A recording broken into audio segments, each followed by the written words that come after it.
Arsenal 2, Manchester United 0. First loss under Ruben Amorim. I'm joined by Stephen Howson. 2 goals, 2 set pieces. What were your thoughts on that one? Pretty annoyed, really. It was the overriding emotion. I didn't expect to compete with them. So, on one hand, you kind of like encouraged, I don't think you say happy, but encouraged by the fact that they didn't land a glove on us in open play, really. Which was nice to see. And it was nice to see in the context of what we've had to just put out there. You know, we're talking a team that we know doesn't have 11 players and in the squad, even if everyone was fit, that we could put out to get a system out. You lose Luke Shaw. You know, you've got suspensions to key players that would make this system tick.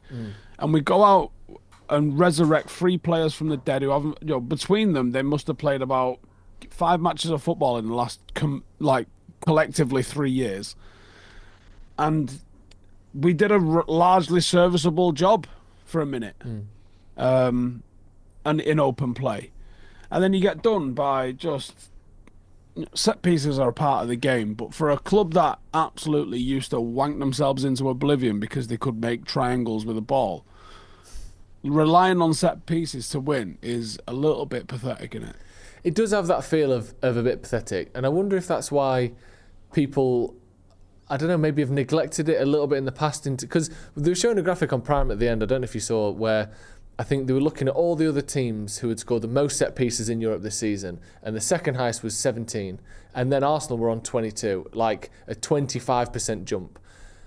How do you explain that? Because I feel like that's the sort of thing that you'd be interested in. It almost feels like they've done something new or different, or they're focusing on it more or something, but they've seemed to have gone up a notch on everyone in Europe. Like they've brought something new into football here.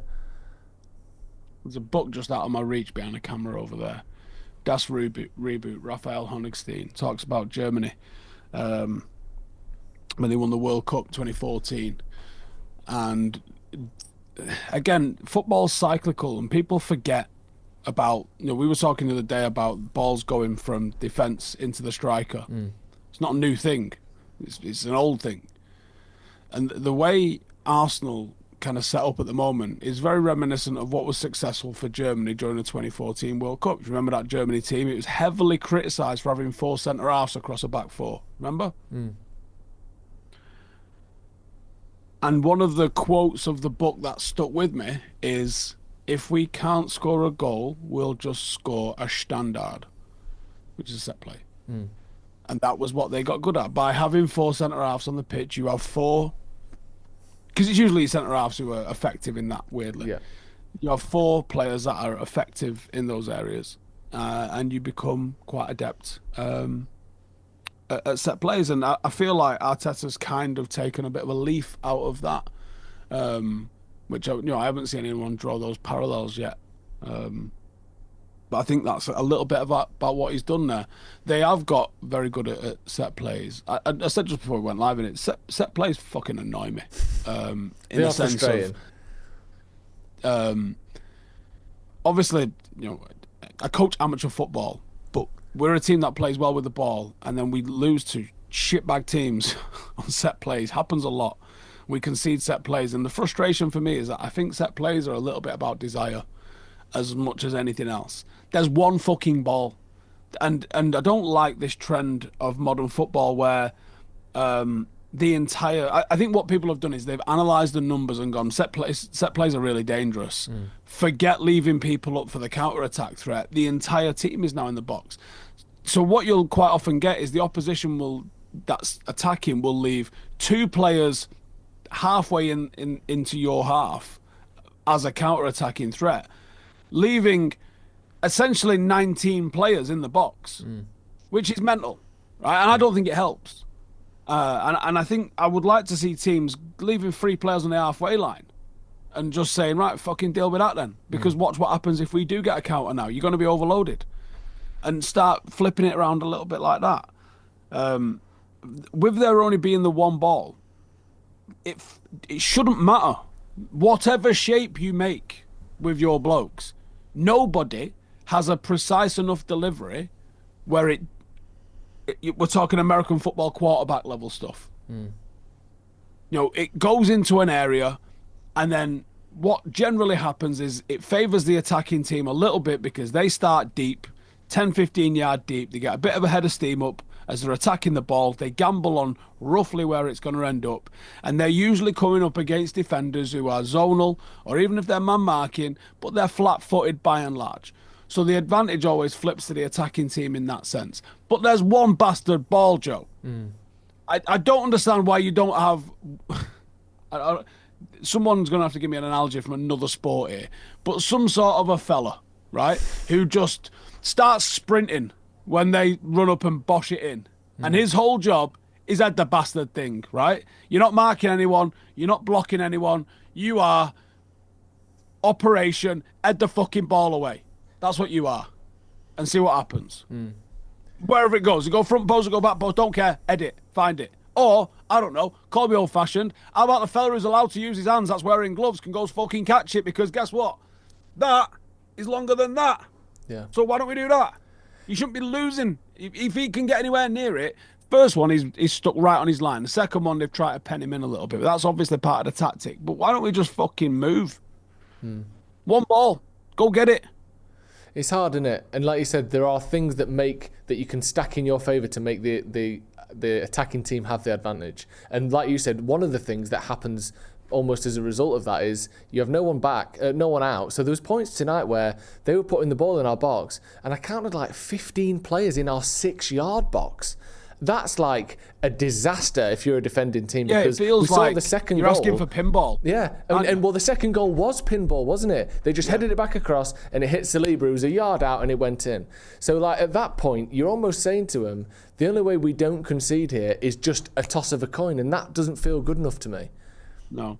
Do you know what I want to do? I'll do it. If we I promise, right? If we get 3-0 up in a game and get a corner, I will employ this corner tactic.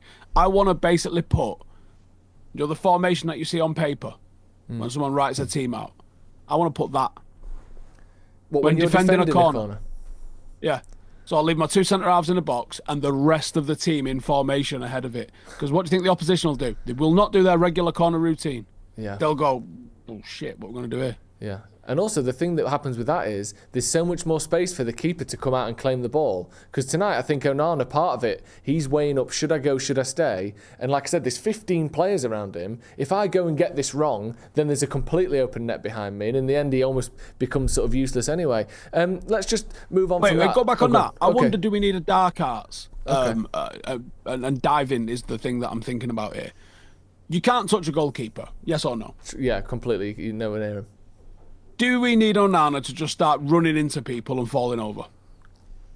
I mean, it might against certain teams, but the problem is when that goes wrong, he is crucified. Social media destroy him for that, and he becomes a problem, and he's too lightweight and all that. It's a bit of a no-win situation, I think. Let's have to be a centre half then. Yeah. Grab someone's arm and hit yourself in the face with it. Yeah. Just smack him in the face with it. Let's talk a bit about more what United did then, because obviously the set pieces were such a big part, but United were This will be a quick segment then, fucking hell. No, that's the problem. We spent 8 minutes talking about set pieces, which I think is fair enough. What did you see that was encouraging tonight? Even if it was only a few things or certain players or systems or styles, what did you like from what we saw? Because United weren't, like you said, obliterated start to finish like some people thought we might be. No, there was some good composure on the ball, I thought. We played with the ball quite nice, and we weren't rushed and panicked into just smashing it into a channel and getting after it. We played with the ball quite well. I thought Ugarte as a player, I knew he would have a good game in this. It just suited him. He was always going to be winning shitloads of duels. He was always going to be getting about everyone, but he was also really good with the ball as well. He looked after it real nice. I think outside of him, it was just sort of solid and unspectacular from everyone, and almost epitomised by like Diallo. Just came on and kind of defended, didn't really get on the ball in the slightest. So yeah, no one, I don't think, in a United shirt had a bad game. I'm worried about Delo because he's really not contributing anything positive, I don't think, at the moment. Mount was a little bit anonymous as well. Højlund was a little bit anonymous. Garnacho, Rashford, pretty much any offensive player in a United shirt was a little bit on the anonymous side. I thought Maguire was relatively solid. De Ligt was relatively solid. Yep. We stopped Mazraoui with a couple of loose passes, which is very uncharacteristic for him. I thought Ugarte was probably our best player today. And he's kind of like seemingly rounded into form. It's nice to see Euro Yeah. look quite good. Looks very encouraging in a few different areas. You can see how he's going to really work defending that wide channel a little bit from right side centre half. I think the sooner we get him playing 90 minutes, the sooner certain aspects of this system are going to start to kick in for us. I think he's starting to understand who he can trust and who he can't trust, but it goes back to the same old thing that we said. Yeah, we scored 4 against Everton. We had like 5 shots tonight. It wasn't enough. This team lacks goals.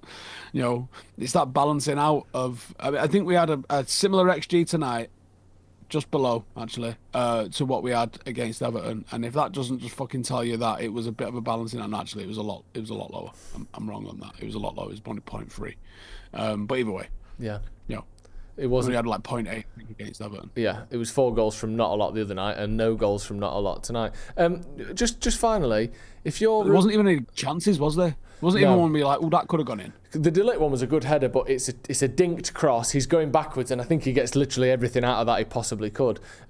If you're Ruben Amorim now, because obviously no one's judging him, no one's criticising him, I think we set up in a way that looked pretty coherent and it made sense and actually stopped them doing a lot. What have you learned about your squad? Is there any particular players where you go, maybe I can trust him when I didn't think I could, or this guy's probably not going to work for me going forward? I think the entire forward line's on trial. Yeah. The whole forward line at the club is on trial. I think he'll be quite happy with the defenders. I think he probably knew he could rely on Ugarte. And I think everybody else, there's people he can work with. I think certainly midfield. Midfield for me has always kind of had the right pieces. It's about deploying them in the right shape and getting them the right blend. I think in midfield. I really wanted to see Casemiro tonight. I thought it would have been a great game for him. Obviously didn't go with that. But I thought with his height at set plays, he's just got that. And Joe, it's not even his height. He's only about 6'1", maybe even 6 foot.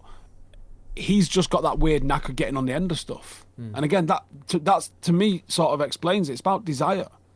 He's got the desire and the knack to get on the end of stuff. I think he could have been a bit of an asset in there because he seems to always be winning those defensive headers at set plays. He's got the experience to organise around him a little bit as well. I think he's learning a lot. He is in full pre-season mode where like everyone's going to get a look. Like everyone's going to end up like. It wouldn't have surprised me to see Kokoni get 5 or 10 minutes at some point. Like the way he's just dishing out minutes for everybody. But I think he'll be very encouraged with Euro. I think that's probably as he's going back on the coach tonight. He's going to be like, Ugarte starts every game while I'm still manager. Euro starts the second he's fit enough to start. Yep. I don't know if he'd learn anything else about anybody else in that game tonight. I don't think. Just a frustrating result in the end, really, wasn't it? Yeah, it's just Arsenal in a nutshell, innit? Because they're just fucking dicks. Yeah, I think that's a good place to end it. Thank you very much, Steve. Thank you for joining us at home as well. Get your thoughts in the comments below. What is going on? These set pieces, are we going to... Do you think we can ever, just quickly, do you think we'll ever get to a point where we're scoring 22 set pieces? I think they scored 22 set pieces already this season, something ridiculous. Are we going to get there?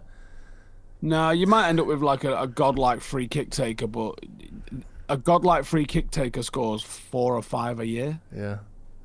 And they're just... Set plays, when it's, that... I mean, I don't know what we were doing in the treble season with Beckham just on an absolute madness from corners. I mean, I can think of 3 straight off the bat. Yeah. But, there was a fair few in that season. Yeah. Yeah, whatever. We'll see. Right, thank you for joining us. Hit subscribe to the channel if you haven't already. Arsenal 2, Manchester United 0. We'll see you in a bit.